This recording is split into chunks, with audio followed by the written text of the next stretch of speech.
Have you ever felt like the world is spiraling into chaos? Like people have forgotten the basic rules of how to treat each other? Well, imagine a time, thousands of years ago, when humanity was in a similar state, just learning what it meant to be truly free. This is the story of a moment that changed everything. Humanity had just been freed from the chains of slavery in Egypt. You'd think that would be a time of pure joy, right? But freedom without rules can be messy. They were free from their masters, but they were becoming enslaved by something else. Their own selfishness, their own desires. It was a chaotic free-for-all. God saw this.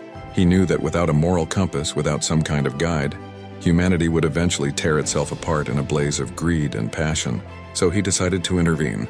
He called his servant Moses to a remote, imposing mountain, Mount Sinai. The scene was epic. Thunder cracked across the sky. Lightning lit up the peaks, and the entire mountain shook as if it were alive. The people below were terrified, but Moses, he climbed. He went up that trembling mountain alone to stand before the awesome power of the living God. There, in the midst of fire and smoke, God himself engraved his laws onto 2 tablets of stone. These weren't just a random list of rules for one tribe. They were meant to be the moral bedrock for all of humanity, the beginning of order, the first flicker of a light that would guide us for millennia. God's voice boomed, "I am the Lord your God. You shall have no other gods before me." He wasn't just establishing religion. He was establishing a relationship. Then came the core principles for a decent society. Honor your father and mother. Be truthful, do not murder. Do not commit adultery, do not steal. Do not lie about your neighbor. Each commandment was a shield, designed to protect human dignity, to safeguard the family, and to preserve the freedom of every single soul.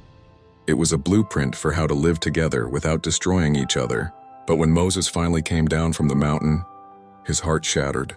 He saw the very people God had just saved dancing and celebrating around a golden calf, an idol they had built with their own hands. In just a few weeks, they had forgotten the God who parted the sea for them, the God who spoke from the fire. In a moment of pure, righteous fury, Moses hurled the stone tablets to the ground, and they shattered into 1,000 pieces. It was a powerful, heartbreaking symbol of humanity's first great betrayal. But here's the most incredible part of the story. That wasn't the end. God's mercy was greater than their failure. He didn't give up on them. He told Moses, "Carve 2 new tablets just like the first ones, and I will write my law on them again." On that day, a new covenant was forged between heaven and earth.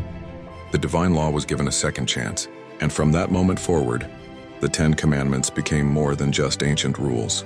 They became an eternal beacon, a timeless guidepost in the long, winding story of humanity. They are the quiet whisper in our conscience, reminding us even today of the path to a better, more ordered, and more compassionate world.